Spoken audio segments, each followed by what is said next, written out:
Hello everyone, myself Rajkumar Ramina, MBBS student, and now in this video we discuss about the surface tension and surfactant. Mainly अपन इस video में surfactant के बारे में बातें करने वाले हैं, लेकिन होता क्या है कि सर्फेक्टेंट एंटी सरफेस टेंशन होता है, नहीं सरफेस टेंशन का अपोजिट होता है। अब पहले अपन ये तो जान लें कि सरफेस टेंशन क्या होता है, तभी तो अपन बात करेंगे कि सर्फेक्टेंट है जो एंटी सरफेस टेंशन कैसे होता है, यानी ये कैसे वर्क करता है उसके बारे में। और अपन इसकी मैकेनिज्म के बारे में देखेंगे कि सर्फेक्टेंट की मैकेनिज्म कैसे होती है, इसके फंक्शंस क्या होते हैं, इसका प्रोडक्शन ह्यूमन में कब होता है, तो इसके बारे में अपन इस वीडियो में बातें करने वाले हैं। पहले बातें करते हैं अपन सरफेस टेंशन के बारे में। ये सरफेस टेंशन क्या होता है? जैसे सपोज ये कोई पात्र है, इसमें कोई लिक्विड भरा हुआ है, लिक्विड है या फिर कोई वाटर मोलिकुल्स है।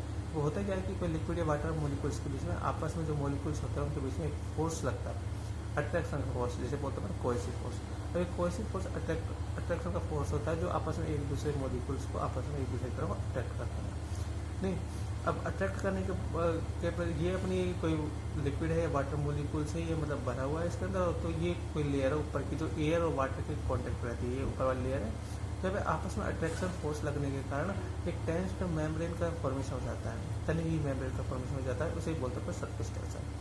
इस सरफेस टेंशन के कारण जैसे अपन किसी पानी की सतह पर कोई मतलब पिन वगैरह या फिर जैसे कि मक्खी वगैरह बैठ जाती है पानी की सतह पर, तो सरफेस टेंशन की वजह से बैठती है, तो ये सरफेस टेंशन होता है।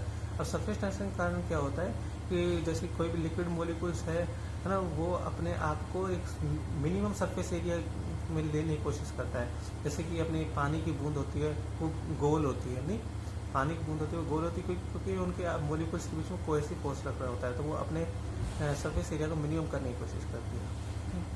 तो वही है, बस ये अपना सरफेस टेंशन है। It is the tendency of liquid surface to shrink into the minimum surface area possibly. किसी भी लिक्विड सरफेस की ये टेंडेंसी होती है कि अपने मिनिमम सरफेस एरिया को कम करने की कोशिश करती है। It is called by the attraction of the particles in the surface layer.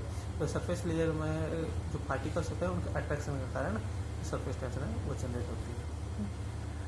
अब बातें करते हैं कि सरफेस टेंशन एल्वेलाई में कैसे वर्क करता है और फिर सर्फेक्टेंट की क्या जरूरत पड़ती है। जैसे ये अपनी एल्वेलाई है, तो एल्वेलाई के अंदर क्या भरा होता है, वाटर मोलिकुल्स और एंड एयर। इसे वाटर मोलिकुल्स बोलते हैं, हाई स्टैंडर्ड बुक में से एल्वेलाई फ्लूइड बोल सकते हैं, नहीं तो वाटर मोलिकुल्स एंड एयर भरी होती है। अब होता क्या है कि ये वाटर मोलिकुल्स हैं, अब इनके यहाँ पे सरफेस टेंशन लगेगा, मतलब अट्रैक्शन का फोर्स लगेगा, अट्रैक्शन के फोर्स के कारण ये एक दूसरे को मतलब मिनिमम सरफेस में लेने की कोशिश करेंगे। अब अट्रैक्शन फोर्स एक दूसरे की तरफ लगेगा, तो इससे क्या होगा कि एल्वेलाई कोलैप्स हो जाएगी। नहीं, एल्वेलाई कोलैप्स हो जाएगी तो काफ़ी सारी प्रॉब्लम्स हो जाएगी। तो एल्वेलाई को कोलैप्स होने से बचाने के लिए ही सर्फेक्टेंट रिलीज होते हैं। नहीं, सरफेस टेंशन क्या करता है कि एल्वेलाई को कोलैप्स करता है, सर्फेक्टेंट क्या करता है कि एल्वेलाई को कोलैप्स होने से बचाता है। तो इसलिए अपन ने बोला था कि सर्फेक्टेंट होते हैं जो एंटी सरफेस टेंशन होते हैं। सर्फेक्टेंट क्या करते हैं कि सरफेस टेंशन को कम कर देते हैं। कम कैसे करते हैं? कोएसिव फोर्स को कम करते हैं। बस यही है अपना। Due to surface tension any fluid try to take a minimum area. तो ये यहाँ पे कोई भी फ्लूइड है जो अपने मिनिमम एरिया को कम करने की कोशिश करेगा सरफेस टेंशन के कारण। And alveoli fill with water and air. हाँ, सो एक cohesive force generate between water molecules and surface tension produce, surface tension produce हो जाएगा। And this surface tension try to collapse alveoli, और alveoli को collapse करने लगता है। ये सरफेस टेंशन है या फिर जो कोएसिव फोर्स है वो। सो प्रिवेंट द एल्वेलाई कोलैप्स। तो एल्वेलाई कोलैप्स से बचाने के लिए alveoli secret a substance which decrease the surface tension.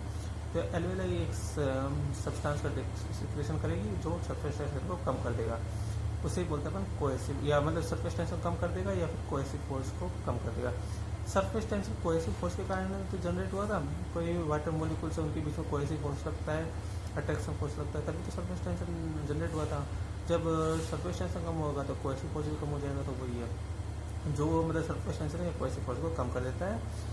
And this substance is known as surfactant, और ये सब्सटेंस को अपन बोलते हैं सर्फेक्टेंट। अब बातें करते हैं कि ये surface tension produced by type 2 न्यूमोसाइड। जो सरफेस टेंशन है जो एल्वेलाई के अंदर टाइप 2 न्यूमोसाइड्स होते हैं उनके द्वारा ये प्रोड्यूस होता है। और ये टाइप 2 न्यूमोसाइड होती हैं, एक ग्रेनुलर एंड रफली क्यूबोइडल सेल्स होती हैं।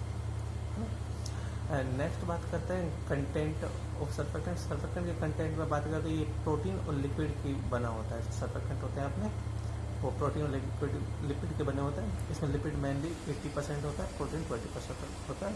और लिपिड में भी कौन सा? फोस्फोलिपिड है ना। लिपिड में भी मेनली फॉस्फोलिपिड होता है। फॉस्फोलिपिड में अपना होता है DPPC, डाई पाल्मिटोल फॉस्फेटेड कोलिन। फॉस्फोलिपिड में भी मेनली DPPC होता है, कौन सा, डाई पाल्मिटोल फॉस्फेटेड कोलिन। ये अपना सर्फेक्टेंट कहाँ से प्रोड्यूस होता है उसके बारे में। नेक्स्ट बात करते हैं अपन सर्फेक्टेंट की मैकेनिज्म के बारे में कि ये कैसे एक्शन करता है, इसकी मैकेनिज्म कैसे होती है वर्किंग, ये कैसे सर्फेक्टेंट को मतलब सरफेस टेंशन को कम करता है, कैसे फोर्स को कम करता है। नेक्स्ट है अपना मैकेनिज्म और एक्शन ऑफ सर्फेक्टेंट। सर्फेक्टेंट क्या करते हैं कि ये it breaks the continuous water layer inside the alveoli. ये क्या करते हैं कि मतलब वाटर मोलिक्यूल्स के बीच में आपस में कोहेसिव फोर्स लगता है, तो ये वाटर मोलिक्यूल्स के बीच में चला जाता है। सर्फेक्टेंट होता है, ये फॉस्फोलिपिड होता है, तो ये मतलब बीच में चला जाता है, नहीं तो बीच में चला जाता है तो वाटर मोलिक्यूल्स के बीच में अट्रैक्शन फोर्स मतलब कोहेसिव फोर्स नहीं लगेगा। कोहेसिव फोर्स नहीं लगेगा तो सरफेस टेंशन जनरेट नहीं होगी। बस ये सर्फेक्टेंट की मैकेनिज्म होगी। ये क्या करता है कि वाटर मोलिक्यूल्स के बीच में चल जाता है, जिससे उनके बीच में अट्रैक्शन फोर्स नहीं लगता है। तो अट्रैक्शन फोर्स नहीं लगेगा तो मतलब सरफेस टेंशन है जो जनरेट नहीं होगी, तो उससे ये इस तरह ये सर्फेक्टेंट वर्क करते हैं। It breaks the continuous water layer inside the alveoli. ये सरफेस टेंशन कम कर देते हैं, कोहेसिव फोर्स को भी कम कर देते हैं। बस ये अपना वाटर मोलिक्यूल है, बीच बीच में सर्फेक्टेंट पहुँच जाता है। बस ये अपना मैकेनिज्म हो गया। नेक्स्ट बात करते हैं इनके फंक्शंस की है कि सर्फेक्टेंट क्या क्या फंक्शंस करते हैं। ये प्रिवेंट लंग कोलेप्स, लंग को कोलेप्स होने से बचाते हैं। सरफेस टेंशन लंग्स को कोलेप्स करवा रही थी अट्रैक्शन फोर्स के द्वारा। सर्फेक्टेंट है जो अट्रैक्शन फोर्स है लगने नहीं देता, तो मतलब लंग है जो कोलेप्स होने से बचाता है। And increase lung complex. Lung complex होता है मतलब चेंज इन वॉल्यूम पर चेंज इन प्रेशर, है ना।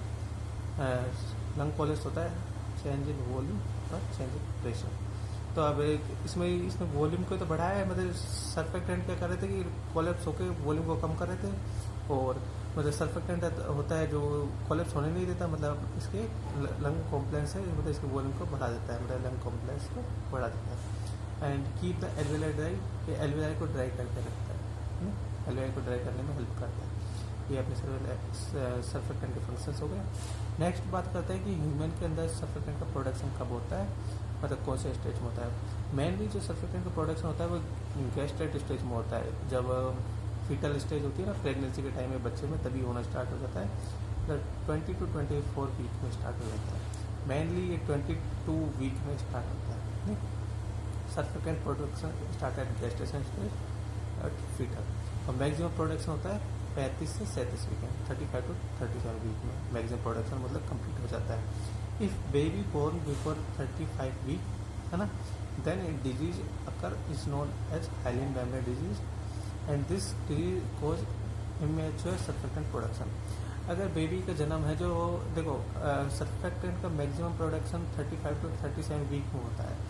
अगर बेबी का बर्थ है जो 35 वीक से पहले हो गया, तो उसके अंदर जो सर्फेक्टेंट का प्रोडक्शन हो नहीं पाएगा, है ना, तो इमेच्योर सर्फेक्टेंट रहेंगे, सर्फेक्टेंट का प्रोडक्शन नहीं हो पाएगा, तो अपना है जो मतलब लंग्स के अंदर है जो सर्फेक्टेंट जनरेट होगा, जिससे लंग है कि कोलेप्स हो जाएगा, है ना। कोलेप्स होने से एक डिजीज जनरेट होती है, उसे बोलते हैं हाइलिन मेम्ब्रेन डिजीज।